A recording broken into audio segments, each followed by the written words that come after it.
Hi everyone, നമ്മുടെ ഇന്നത്തെ video CSIR net physics top strategies to score 100 and tips. അതായത് നിങ്ങൾ CSIR നെറ്റ് ഫിസിക്സിന് വേണ്ടി പ്രിപ്പയർ ചെയ്യുന്ന കുട്ടികളാണോ, നിങ്ങൾക്ക് 100-ന് മുകളിൽ മാർക്ക് വേണമെങ്കിൽ കുറച്ച് ടിപ്സ് നമ്മൾ സജസ്റ്റ് ചെയ്യുന്നുണ്ട്. കാരണം എന്താ വെച്ചാൽ മോസ്റ്റ് പ്രോബബ്ലി ആയിട്ടും കുറച്ച് സ്മാർട്ടായിട്ട് വർക്ക് ചെയ്താലേ നമുക്ക് ഈ ഒരു സ്കോറിലേക്ക് എത്താൻ പറ്റുള്ളൂ. അപ്പം അതിന് വേണ്ട കുറച്ച് ടിപ്സ് നമുക്ക് ഇന്ന് ഈ വീഡിയോയിലൂടെ ഡിസ്കസ് ചെയ്യാം. So first, non the syllabus. അതായത് നമുക്ക് സിലബസിനെ പറ്റിയിട്ട് നല്ല ധാരണ ഉണ്ടായിരിക്കണം.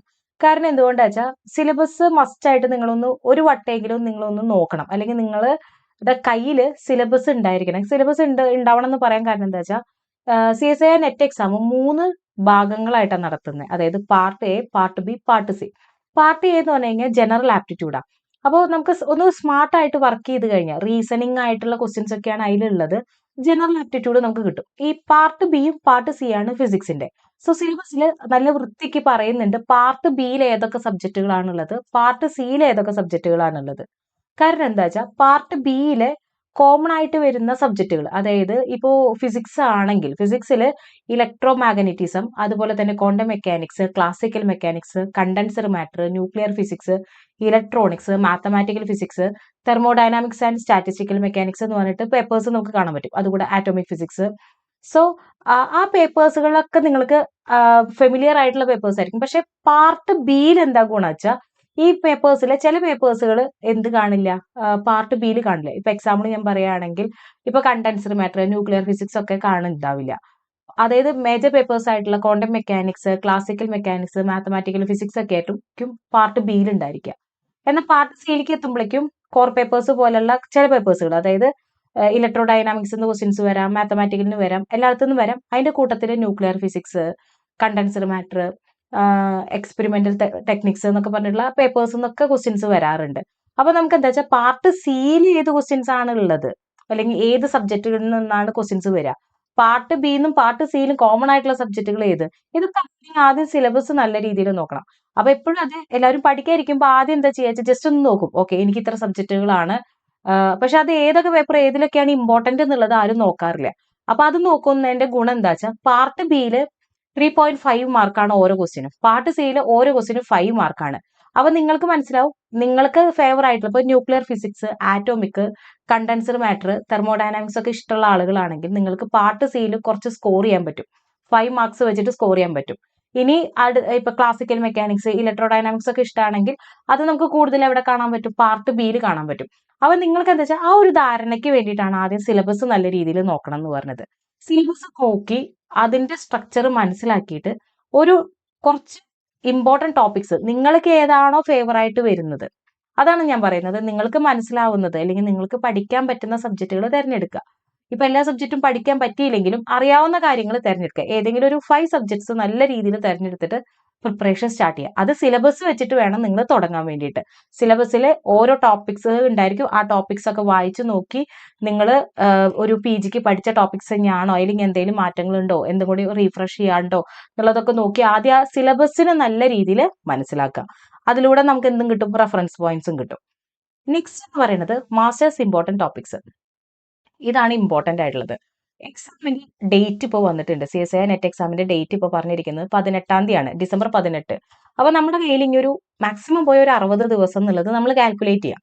സോ ഈ 60 ദിവസത്തേക്ക് നമുക്ക് എന്താ വെച്ചാൽ ഫുൾ സിലബസ് പഠിക്കാൻ പറ്റില്ല, മൊത്തം സബ്ജക്ട് പഠിക്കാൻ പറ്റില്ല. പക്ഷെ മീൻസ് നിങ്ങൾ മുമ്പേ പ്രിപ്പറേഷൻ സ്റ്റാർട്ട് ചെയ്തവരാണെങ്കിൽ ചിലപ്പോൾ നിങ്ങളുടെ ഓരോ സബ്ജക്റ്റ് ഒക്കെ കഴിഞ്ഞിട്ടുണ്ടാവും. ചിലപ്പോൾ ഇപ്പൊ തുടങ്ങണം എന്ന് ആഗ്രഹിക്കുന്ന കുട്ടികളായിരിക്കും, മേ ബി അപ്ലിക്കേഷൻ ഫോം ഒക്കെ ഫില്ല് ചെയ്ത് ഞാൻ പഠിക്കാൻ തുടങ്ങുന്നുള്ളൂ എന്നിരിക്കുന്ന കുട്ടികളാണെങ്കിൽ ഞാൻ ഒരു കാര്യം പറയാം, ഇമ്പോർട്ടന്റ് ആയിട്ടുള്ള ടോപ്പിക്സ് നിങ്ങൾ ആദ്യം മനസ്സിലാക്കുക. സിലബസ് വെച്ചിട്ട് നമ്മൾ പഴയ പ്രീവിയസ് ഇയേഴ്സ് ക്വസ്റ്റ്യൻ പേപ്പേഴ്സ് എടുക്കുക, ഒരു 2017 തൊട്ടിട്ടുള്ളത് എടുക്കുക.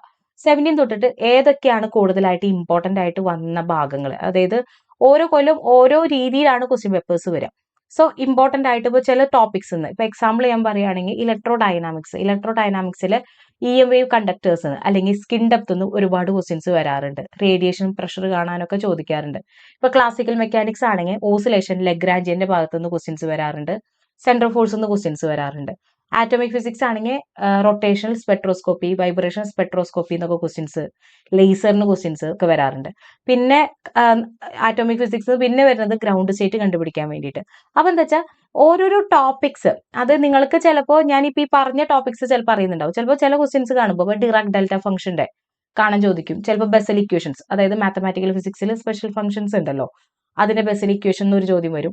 അപ്പൊ നമ്മൾ എന്താ ചെയ്യുന്നത് വെച്ചാൽ ഈ ഒരു 2017 മുതലുള്ള പേപ്പേഴ്സ് അനാലിസിസ് ചെയ്യുമ്പോൾ നമുക്ക് കുറച്ച് ഇമ്പോർട്ടന്റ് ടോപ്പിക്സ് കിട്ടും. അത് ഇമ്പോർട്ടന്റ് ടോപ്പിക്സ് ആയിട്ട് നമുക്കൊരു വീഡിയോ ചെയ്യാം. സോ ആദ്യം നമ്മൾ എന്ത് ചെയ്യുക, ഇമ്പോർട്ടന്റ് ടോപ്പിക്സ്, നിങ്ങൾക്ക് പറ്റുന്ന ടോപ്പിക്സ് നിങ്ങൾ സെലക്ട് ചെയ്യുക. ഒരു 60 എണ്ണം സെറ്റ് ആക്കി വെക്കുക. അതായത് ഒരു ദിവസം ഒരു ടോപ്പിക് എന്നുള്ള രീതിയിൽ. എന്നിട്ട് ആ ടോപ്പിക്കിനെ റിലേറ്റ് ചെയ്യുന്ന മാക്സിമം ക്വസ്റ്റ്യൻസും അതിന്റെ തിയറിയും സെറ്റ് ആക്കുക. അതായത് ഫുൾ സിലബസ് കവർ ചെയ്ത്, അതായത് മനസ്സിലാക്കിയതിന് ശേഷം ആ സിലബസിൽ നിങ്ങൾക്ക് എന്തൊക്കെ ടോപ്പിക്സ് ആണ് അറിയുന്നത് അത് ഒരു 60 എണ്ണം നിങ്ങൾ സെറ്റ് ആക്കുക. നിങ്ങൾക്ക് അറിയാവുന്നത്, നിങ്ങൾക്ക് ചെയ്യാൻ പറ്റുമെന്ന് തോന്നുന്നു. കാരണം അത്യാവശ്യം ടോപ്പിക്സ് ഉണ്ടല്ലോ, അല്ല ഏതാണ് ഇഷ്ടം. ഇപ്പൊ സൂപ്പർ കണ്ടക്ടിവിറ്റി നിങ്ങൾക്ക് ഇഷ്ടമാണെന്ന് വിചാരിക്കുക. അപ്പൊ സൂപ്പർ കണ്ടക്ടിവിറ്റി, അതുപോലെ London first equation, second equation ഒക്കെ നിങ്ങൾ അതിൽ കാണാൻ പറ്റും.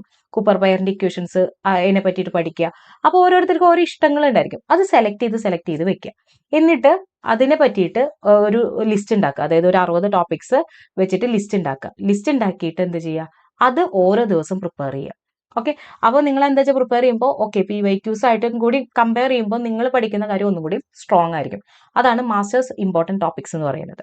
സെക്കൻഡ് എന്ന് പറയുന്നത് സ്ട്രെങ്ത് ആൻഡ് പ്രോബ്ലം സോൾവിങ്.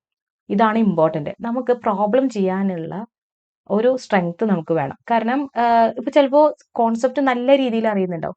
പലർക്കും എന്താ പ്രശ്നം വെച്ചാൽ ക്വസ്റ്റ്യൻ വായിക്കുമ്പോൾ അതെങ്ങനെ ക്വസ്റ്റ്യൻ ആൻസേഴ്സിലേക്ക് എത്തണോ, എന്ത് ഇക്വേഷൻസ് ആണ് കൊടുക്കേണ്ടത് എന്നുള്ളതൊക്കെ ഭയങ്കര ഡൗട്ടാണ്. സോ അതിന് വേണ്ടിയിട്ടാണ് ആദ്യം സിലബസ് നോക്കാൻ പറഞ്ഞത്. സിലബസ് നോക്കുമ്പോൾ എന്താ വെച്ചാൽ നമുക്ക് റെഫറൻസ് ടെസ്റ്റുകൾ അതിൽ പറയുന്നുണ്ടാവും. ഈ റെഫറൻസ് ടെസ്റ്റ് ആണ് നമ്മൾ ആദ്യമായിട്ട് നമ്മൾ എന്തിനെ യൂസ് ചെയ്യുന്നത്, പ്രോബ്ലം സോൾവ് ചെയ്യാൻ വേണ്ടിയിട്ട് യൂസ് ചെയ്യുന്നത്. സോ നമ്മൾ എന്ത് ചെയ്യുന്നത് വെച്ചാൽ ഒരു ടോപ്പിക്ക് പഠിക്കുമ്പോൾ അതിന് ഈ റെഫറൻസ് ടെൻസിന്റെ താഴെ നമുക്ക് എന്തുണ്ടായിരിക്കും, അത് സോൾവ് ചെയ്തിട്ടുള്ള പ്രോബ്ലംസ് ഉണ്ടായിരിക്കും. നമ്മൾ എന്താ വെച്ചാൽ അത് ആദ്യം വർക്ക്ഔട്ട് ചെയ്ത് പഠിക്കണം. അത് ആദ്യം ഒരു കമ്പ്യൂട്ടർ ബേസ്ഡ് ആയിട്ടുള്ള കാൽക്കുലേറ്റർ, അതായത് മാക്സിമം മൊബൈലിൽ തന്നെ നിങ്ങളൊരു ഡിജിറ്റൽ കാൽക്കുലേറ്റർ യൂസ് ചെയ്തിട്ട്, അതായത് മാക്സിമം നമ്മൾ എക്സാമിന് എങ്ങനെയാണോ കാൽക്കുലേറ്റ് ചെയ്യുന്നത് അതേപോലെ തന്നെ ഒരു ഡിജിറ്റൽ കാൽക്കുലേറ്റർ യൂസ് ചെയ്തിട്ട് വേണം നമ്മൾ എന്ത് ചെയ്യാൻ വേണ്ടിയിട്ട്, ഗേറ്റ് കാൽക്കുലേറ്റർ എന്ന് പറയും. ആ കാൽക്കുലേറ്റർ യൂസ് ചെയ്തിട്ട് വേണം നമ്മൾ എന്ത് ചെയ്യാൻ, പ്രോബ്ലം സോൾവിങ് തുടങ്ങേണ്ടത്. അപ്പൊ നിങ്ങൾ റെഫറൻസ് ബുക്ക് എടുക്കുക. പഠിക്കുന്ന സമയത്ത് അതിനെ റിലേറ്റ് ചെയ്യുന്ന, നിങ്ങൾ എടുത്ത ടോപ്പിക്സിനെ റിലേറ്റ് ചെയ്യുന്ന ക്വസ്റ്റ്യൻസ് വർക്ക്ഔട്ട് ചെയ്തത് പഠിക്കാം. ദെൻ നിങ്ങൾ എന്ത് ചെയ്യുക, അതിന്റെ പ്രീവിയസ് ആയിട്ട് വരുന്ന ആ ടോപ്പിക്കിനെ റിലേറ്റ് ചെയ്തിട്ട് പ്രീവിയസ് ആയിട്ട് വരുന്ന ക്വസ്റ്റ്യൻസ് എടുത്ത് പഠിക്കുക. അത് ചെയ്ത ക്വസ്റ്റ്യൻസ് ഒരു 3-4 വട്ടം ചെയ്യുക. പിന്നെ അത് തന്നെ കുറച്ച് നേരം കഴിഞ്ഞിട്ട് ഒന്നുകൂടി റീവർക്ക് ചെയ്തുകൊണ്ടിരിക്കുക. നിങ്ങൾ മാക്സിമം എന്താ വെച്ചാൽ പ്രോബ്ലം സോൾവ് ചെയ്യാനുള്ള, അതായത് ഒരു 3 മിനിറ്റ് കൊണ്ട് നമുക്കൊരു പ്രോബ്ലം സോൾവ് ചെയ്യാനുള്ള ആ ഒരു ലെവലിലേക്ക് എത്തണം. അതിന് വേണ്ടിയിട്ടാണ് ഞാൻ ടോപ്പിക് ആയിട്ട് എടുക്കാൻ പറഞ്ഞത്. ഒരു സബ്ജക്റ്റ് ആയിട്ട് കഴിയുമ്പോഴേക്ക് ചിലപ്പോൾ കുറേ സമയം എടുക്കും. നമുക്ക് ഒരു ടോപ്പിക്ക് പറയുമ്പോൾ നമുക്ക് ആ ടോപ്പിക്കിലെ എല്ലാ പ്രോബ്ലങ്ങളും സോൾവ് ചെയ്യാനുള്ള സ്ട്രെങ്ത് നിങ്ങൾ ഉണ്ടാക്കണം. അതിന് മെയിൻ ആയിട്ടും നോക്കേണ്ടത് എന്താ വെച്ചാൽ ഒന്ന് റെഫറൻസ് ടെസ്റ്റ്, പിന്നെ ഒന്ന് പ്രീവിയസ് ഇയേഴ്സ്, പിന്നെ ഒരുപാട് സീരീസുകൾ ഉണ്ട് ഇപ്പോൾ. അപ്പൊ ഒരുപാട് DPP കിട്ടാനുള്ള ഒരുപാട് സോഴ്സുകൾ ഉണ്ട്. അപ്പൊ നിങ്ങൾ എന്ത് ചെയ്യുക, ഡെയിലി പ്രാക്ടീസ് ചെയ്യാൻ കുറച്ച് ക്വസ്റ്റ്യൻസ് നിങ്ങൾ കളക്ട് ചെയ്തിട്ട് വേണം പ്രോബ്ലം സോൾവിങ് സ്കില്ല് ഡെവലപ്പ് ചെയ്ത് കൊണ്ടുവരാൻ. കാരണം ഗ്രാജുവലി അത് ഡെവലപ്പ് ചെയ്ത് കൊണ്ടുവരാൻ പറ്റുള്ളൂ. പെട്ടെന്ന് നമുക്ക് അതൊന്ന് ഗ്രാസ്പ് ചെയ്തെടുക്കാൻ ബുദ്ധിമുട്ടായിരിക്കും. ഗ്രാജുവലി 1 ഡേ 2 ഡേ ഒക്കെ കഴിഞ്ഞ് നമുക്കത് ഗ്രാജുവലി കയറ്റി കൊണ്ടുവരാവുന്നതുള്ളൂ. പക്ഷെ മസ്റ്റ് ആയിട്ട് ഒരു റെഫറൻസ് ബുക്ക് വെച്ചിട്ട് നിങ്ങൾ എന്ത് ചെയ്യുക, അത് സോൾവ് ചെയ്ത് കൊണ്ടുവരണം കേട്ടോ. ലാസ്റ്റ് ഞാൻ പറയുകയാണെങ്കിൽ സ്മാർട്ടായിട്ട് ടൈം മാനേജ് ചെയ്യാൻ പഠിക്കുക. അതായത് ഇനി 18-ാം തീയതിയാണ് എക്സാം. ചിലപ്പോൾ നിങ്ങൾ കോളേജിൽ പഠിക്കുന്ന കുട്ടികളായിരിക്കാം, ചിലപ്പോൾ കഴിഞ്ഞിരിക്കുന്ന ആളുകളായിരിക്കാം, വർക്ക് ചെയ്യുന്നവരുണ്ടായിരിക്കും, അല്ലെ, പലരും ഉണ്ടായിരിക്കും.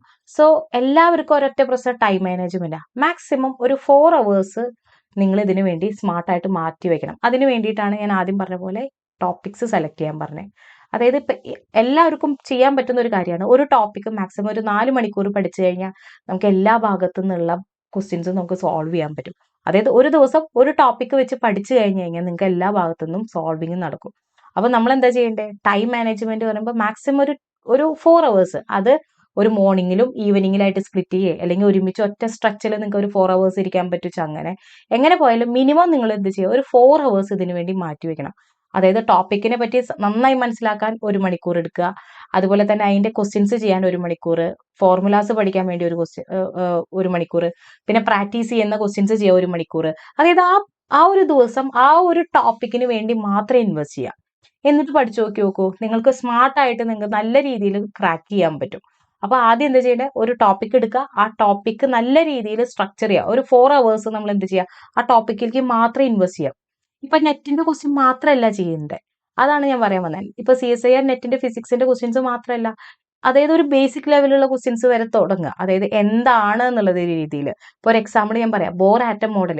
അപ്പൊ വേണമെങ്കിൽ ഒന്ന് +2ന്റെ കുറച്ച് ക്വസ്റ്റ്യൻസ് ചെയ്ത് പഠിച്ചോളൂ. കാരണം ബോർ ആറ്റം മോഡലിൽ +2ന്റെ കുറച്ച് ക്വസ്റ്റ്യൻസ് ഉണ്ടായിരിക്കും, ഡിഗ്രി ബേസ്ഡ് ഉണ്ടായിരിക്കും, MSc ബേസ്ഡ് ഉണ്ടാവും. ഇപ്പോൾ സെറ്റ് എക്സാം, അതുപോലെ പല എക്സാംസിന്റെ ഉണ്ടല്ലോ ഇപ്പോൾ, അതുപോലെ പല ഇപ്പൊ CUETയുടെ വേണ്ട, ജാമിന്റെ ഈ പ്രീവിയസ് ഇയേഴ്സ് ജസ്റ്റ് ടിഫർ എല്ലാ ക്വസ്റ്റ്യൻസ് ചെയ്യുക. ഈ 4 hours ഈ എല്ലാ ക്വസ്റ്റ്യൻസും പ്രാക്ടീസ് ചെയ്യുക.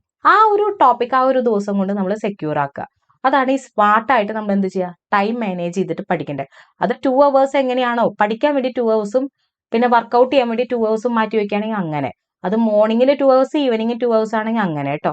അല്ല ഈവനിങ്ങിൽ ത്രൂ ഔട്ട് അങ്ങനെയാണെങ്കിൽ അങ്ങനെ. എങ്ങനെയാണോ നിങ്ങൾക്ക് ഫ്ലെക്സിബിൾ ആയിട്ട് മാറ്റി വെക്കാൻ പറ്റുക ഒരു 4 മണിക്കൂർ, ആ 4 മണിക്കൂർ കൊണ്ട് നിങ്ങൾ ആ ടോപ്പിക്ക് പഠിച്ചെടുക്കുക. അപ്പൊ പിന്നെ നമുക്ക് എന്താ വെച്ചാൽ ഒരു എന്തായാലും ഒരു 100ന്റെ ഉള്ളിൽ നമുക്ക് റാങ്കിൽ കയറാൻ പറ്റും. അടുത്തത് റിവൈസ് ആൻഡ് റീടെസ്റ്റ് എന്ന് പറയുമ്പോൾ എന്താ വെച്ചാൽ, നിങ്ങൾ ഈ പഠിക്കുന്ന ടോപ്പിക്സ് റിവൈസ് ചെയ്യണം. അതായത് ഇന്ന് പഠിച്ചു കഴിഞ്ഞാൽ ചിലപ്പോൾ മേ ബി 2 ദിവസം കഴിഞ്ഞാൽ നമ്മളത് ഫോർഗോട്ട് ആവും, അല്ലെ, മറന്നു പോകാൻ നല്ല ചാൻസ് ഉണ്ട്. സോ നമ്മൾ അതിനെന്ത് ചെയ്യാം, റിവൈസ് ചെയ്തുകൊണ്ടിരിക്കുക. എപ്പോഴും റിവൈസ് ചെയ്യുക, റീടെസ്റ്റ് ചെയ്യുക. റീടെസ്റ്റ് ചെയ്യുക എന്ന് പറഞ്ഞു കഴിഞ്ഞാൽ നിങ്ങൾ എന്ത് ചെയ്യുക, പല ടെസ്റ്റ് സീരീസുകളും ഇപ്പൊ അവൈലബിൾ ആണ്, മോക്ക് ടെസ്റ്റുകളൊക്കെ. ഈ റിവൈസ് ചെയ്തതിന് ശേഷം നിങ്ങൾ ആ മോക്ക് ടെസ്റ്റുകൾ അപ്ലൈ ചെയ്യാൻ നോക്കുക. അതായത് ടെസ്റ്റ് സീരീസുകൾ, mock test, daily papers, previous years, ഇതൊക്കെ എന്ത് ചെയ്യുക, ഒന്നും കൂടി റീടെസ്റ്റ് ചെയ്തുകൊണ്ടിരിക്കുക. അത് നല്ല, അതായത് ഇപ്പോൾ പ്രീവിയസ് ഇയേഴ്സ് ആയിരിക്കും മേ ബി റിവൈസ് ചെയ്യുന്ന സമയത്ത്. ഇപ്പൊ എക്സാമ്പിൾ ഫോട്ടോ ഇലക്ട്രിക് ഇഫക്റ്റ് എടുത്തു. ഫോട്ടോ ഇലക്ട്രിക് ഇഫക്റ്റിന്റെ ക്വസ്റ്റ്യൻസ് നിങ്ങൾ ജാമിന്റെ, CUETയുടെ, പിന്നെ അതുപോലെ വേണമെങ്കിൽ JEEയുടെ ക്വസ്റ്റ്യൻസ് ചെയ്യാം, നെറ്റിന്റെ, ഗേറ്റിന്റെ, ടിഫർ, ജസ്റ്റ് ഇതിലൊക്കെ PYQs ഉണ്ടായിരിക്കും, അല്ലെ. ഇതൊക്കെ എന്ത് ചെയ്യുക, ഒന്നും കൂടി റിവൈസ് ചെയ്യുക. അതായത് പഠിച്ച സാധനം ഒന്നും കൂടി നിങ്ങൾ റിവൈസ് ചെയ്യുക. അതായത് പുതിയ പഠിക്കാതിരിക്കാതെ പഠിച്ച സാധനങ്ങൾ, അതായത് ഈ ഞാൻ പറഞ്ഞ പോലെ ഒരു 60 ടോപ്പിക്സ് സെറ്റ് ചെയ്തു, ആ 60 ടോപ്പിക്സ് റിവൈസ് ചെയ്ത് റീടെസ്റ്റ് ചെയ്തുകൊണ്ടേയിരിക്കുക. അതായത് ഇപ്പൊ ഇന്നൊരു ടോപ്പിക് കഴിഞ്ഞ് കഴിഞ്ഞാൽ നാളെ അടുത്ത ടോപ്പിക്. അപ്പൊ എന്താ വെച്ചാൽ ജസ്റ്റ് ഇന്നലെ പഠിച്ച ടോപ്പിക് ഒന്ന് റിവൈസ് ചെയ്യുക, ആ ക്വസ്റ്റ്യൻസ് ഒന്നുകൂടി ചെയ്യാൻ കിട്ടുന്നുണ്ടോ എന്ന് നോക്കുക. അതായത് നമ്മൾ പഠിച്ച സാധനം വൃത്തിക്ക് നമുക്ക് മുമ്പോട്ട് കൊണ്ടുപോകാൻ പറ്റുന്നുണ്ടോ എന്ന് നോക്കുക. ഒന്നും പുതിയത് ആഡ് ചെയ്യരുത്, അതാണ് ഞാൻ പറയണേ. ഒന്നും പുതിയത് ഇപ്പൊ അയ്യോ ഇനി ഞാൻ അത് പഠിച്ചില്ലല്ലോ അപ്പൊ അത് ആഡ് ചെയ്തിട്ട് അങ്ങനെയല്ല. നിങ്ങൾ ആദ്യം തന്നെ ടോപ്പിക്സ് ഉണ്ടാക്കുമ്പോൾ ഇതേ പഠിച്ച് ഇറങ്ങുള്ളൂ, ഇതിനപ്പുറത്തേക്ക് ഒന്നുമില്ല. അതായത് ആ ടോപ്പിക്സ് നമ്മൾ സെറ്റ് ചെയ്യുമ്പോൾ തന്നെ നമ്മൾ എന്ത് ചെയ്യണം, ഏതൊക്കെയാണ് ഇമ്പോർട്ടന്റ്, ഏതാണ് ലെസ് ഇമ്പോർട്ടന്റ്, മോസ്റ്റ് ഇമ്പോർട്ടന്റ്, ഒന്നും അതായത് ക്വസ്റ്റ്യൻസ് അധികം വരാത്ത ടോപ്പിക്സ്, ഇതൊക്കെ നമ്മൾ മനസ്സിലാക്കിയിട്ട് വേണം ആ ടോപ്പിക്സ് സെലക്ട് ചെയ്യാൻ. എന്നിട്ട് വേണം ഈ കാര്യങ്ങളൊക്കെ ചെയ്യാൻ. ഇങ്ങനെ ചെയ്യുമ്പോൾ എന്താ ഗുണം വെച്ചാൽ നമുക്കൊരു 100 മാർക്കൊക്കെ ഈസി ആയിട്ട് ക്രാക്ക് ചെയ്യാൻ പറ്റും. കാരണം നമുക്ക് ജനറൽ ആപ്റ്റിറ്റ്യൂഡും ഈ 60 ടോപ്പിക്കും കയ്യിലുണ്ടെങ്കിൽ നമുക്ക് ഈസി ആയിട്ട് പറ്റും. കൂടുതലും പ്രീവിയസ് ഇയേഴ്സ് ക്വസ്റ്റ്യൻസിന്റെ അതേ പാറ്റേൺ തന്നെയാണ് നെറ്റിനെ ഫോളോ അപ്പ് ചെയ്യുന്നത്. അതായത് ടഫ്നെസ് കൂടുന്നത് എന്തുകൊണ്ടാ വെച്ചാൽ നമ്മൾ ആ ഒരു സ്ട്രക്ചറിൽ പഠിച്ചു വരാത്തതുകൊണ്ട്, അതായത് ഈ സെലക്റ്റീവ് ആയിട്ട് പഠിച്ചു വരാത്തതുകൊണ്ടാണ് നമുക്കൊരു ടഫ്നെസ് ക്രിയേറ്റ് ചെയ്യുന്നത്. പക്ഷെ ഇങ്ങനെ സെലക്റ്റീവ് ആയിട്ട് പഠിച്ച് പ്രീവിയസ് ഇയേഴ്സ് സോൾവ് ചെയ്യുകയാണെങ്കിൽ നമുക്ക് എന്തായാലും ഒരു 100 മാർക്കൊക്കെ നല്ല രീതിയിൽ സെക്യൂർ ആക്കാൻ പറ്റും. അപ്പോൾ നമ്മൾ എന്ത് ചെയ്യുന്നു, മോസ്റ്റ് ഇമ്പോർട്ടന്റ് ആയിട്ട് ടോപ്പിക്സിന്റെ ഒരു വീഡിയോ ചെയ്യാം നിങ്ങൾക്ക് ഹെൽപ്ഫുൾ ആവുന്ന രീതിയിൽ. നിങ്ങൾ ആദ്യം എന്ത് ചെയ്യുക, കുറച്ച് പ്രീവിയസ് ഇയേഴ്സ് ടോപ്പിക് നിങ്ങൾ ആദ്യം എന്ത് ചെയ്യുക, പ്രീവിയസ് ഇയേഴ്സ് സെലക്ട് ചെയ്തിട്ട്, അതായത് ക്വസ്റ്റ്യൻ പേപ്പേഴ്സ് സെലക്ട് ചെയ്ത് മോസ്റ്റ് ഇമ്പോർട്ടൻറ്റ് ടോപ്പിക്സ് എടുക്കുക.